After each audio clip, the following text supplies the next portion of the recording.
नमस्कार, DV news में आपका स्वागत है। किसी समय भारत की सबसे टॉप कंपनी रह चुकी सहारा इंडिया आज इतनी ज्यादा कंगाल हो चुकी है कि उसके पास अपने इन्वेस्टर्स को पैसा देने के लिए भी नहीं है। जिन लोगों ने सहारा इंडिया कंपनी में अपना पैसा इन्वेस्ट किया था, उन लोगों ने तो उम्मीद ही छोड़ दी थी कि उनका डूबा हुआ पैसा कभी बाहर निकल भी सकता है। इसी बीच 4 अगस्त 2023 को सहारा इंडिया की तरफ से एक बहुत ही बड़ी अपडेट सामने आई थी। केंद्र सरकार की पहल पर सहारा रिफंड पोर्टल लॉन्च किया गया और बताया गया है कि निवेशकों का पैसा उन्हें वापस किया जाएगा, लेकिन इस बात को 5 महीने से भी अधिक का समय हो चुका है। वहीं सहारा इंडिया परिवार के मालिक सुब्रत रॉय की भी मौत हो चुकी है। इसके साथ ही अब जगह जगह पर लोग इसको लेकर कानूनी कार्यवाही के लिए तैयार हैं। तो वहीं अब अगर रुख करते हैं नर्मदापुरम की ओर, तो नर्मदापुरम में सहारा पीड़ितों द्वारा ज्ञापन दिया गया और इस पूरी घटना के लिए उचित कार्यवाही की मांग की गई है। मैं आपको बता दें, ज्ञापन द्वारा अवगत कराया गया है कि देश भर सहारा से पीड़ित निवेशकों का भुगतान सहारा प्रबंधन तंत्र की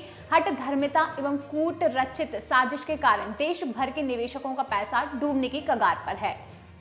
वहीं देश भर में करोड़ों निवेशक अपने पैसे के भुगतान के लिए देश के विभिन्न जगहों पर बड़े पैमाने पर जगह जगह आंदोलन धरना प्रदर्शन करके भारत सरकार का ध्यान इस ओर कराने की कोशिश कर रहे हैं। देश में संयुक्त ऑल इंडिया जन आंदोलन संघर्ष न्याय मोर्चा ने राष्ट्रीय व्यापी आंदोलन किया और केंद्रीय रजिस्ट्रार सोसाइटी को लाखों पत्र भेजकर अपने संपूर्ण भुगतान की मांग की और विभिन्न फोरमों पर भी अपना पक्ष रखा है, जिसके क्रम में केंद्रीय रजिस्ट्रार सोसाइटी ने और देश की सरकारों ने कई समाचार पत्रों एवं इलेक्ट्रॉनिक मीडिया के माध्यम से माननीय गृह मंत्री एवं सहकारिता मंत्री को ये अवगत कराया कि पीड़ित निवेशकों का संपूर्ण भुगतान किया जाएगा, जिसमें माननीय सहकारिता केंद्रीय राज्य मंत्री BL वर्मा का भी पत्र शामिल है। देश भर में सहारा निवेशकों को उम्मीद थी कि केंद्रीय सहकारिता मंत्री अमित शाह के द्वारा पीड़ित निवेशकों के पक्ष में फैसला लिया गया और देश के तमाम गरीब निवेशकों का भुगतान हो जाएगा, लेकिन देश के तमाम गरीब निवेशकों का केंद्रीय सहकारिता मंत्री अमित शाह की संपूर्ण भुगतान होने की उम्मीद कम हुई। इसी क्रम में बहुत पहले कार्यक्रमों के दौरान संयुक्त ऑल इंडिया जन आंदोलन संघर्ष न्याय मोर्चा ने महामहिम के माध्यम से हजारों पत्रों के द्वारा उनके समक्ष उन्हें प्रस्तुत किया, जिस हेतु उन्होंने भारत सरकार को सहारा पीड़ितों के संपूर्ण भुगतान हेतु निर्देशित किया था। परंतु भारत सरकार व सहारा प्रबंधन की आपसी कूट रचित साजिश के कारण केंद्रीय रजिस्ट्रार सोसाइटी को यह पता नहीं कि किस अज्ञात कारणों से सहारा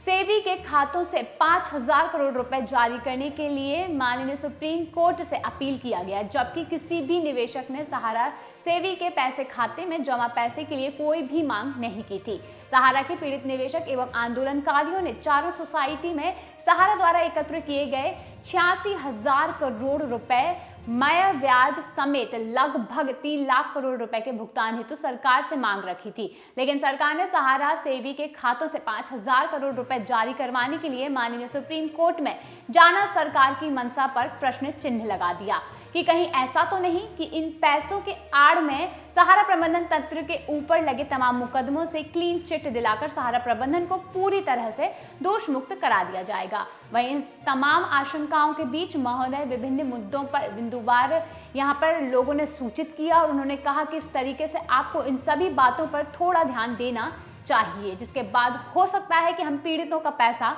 वापस आ जाए। आपको बता दें, इससे लेकर देश भर में भारी आक्रोश है और साथ साथ जमाकर्ता एवं कार्यकर्ता में वर्ग संघर्ष की स्थिति पैदा हो गई है। लोग कार्यकर्ताओं को पैसे के लिए गाली गलौज एवं मारपीट करने लगे हैं। ऐसे में लोगों के पास आत्महत्या के सिवाय कोई भी रास्ता नहीं दिख रहा है और इस मामले में यह अनुरोध भी किया गया है कि सहारा पीड़ितों की समस्याओं को ध्यान में रखते हुए भारत सरकार से सहारा प्रबंधन तंत्र के संपत्तियों की नीलामी एवं कार्यवाही करवाने का एक आदेश जारी करके संपूर्ण भुगतान का आदेश पारित किया जाए, या फिर देश के निवेशकों का संपूर्ण भुगतान कराने के लिए या फिर 13 करोड़ निवेशकों को इच्छा मृत्यु का आदेश देने के लिए ज्ञापन द्वारा पीड़ितों ने अपना दर्द बयां किया है। अब देखना यह होगा कि इस पर सरकार क्या कदम उठाती है। तो नर्मदापुरम से ये थी खास खबर और भी खास जानकारी के लिए जुड़े रहिए डीवी न्यूज के साथ।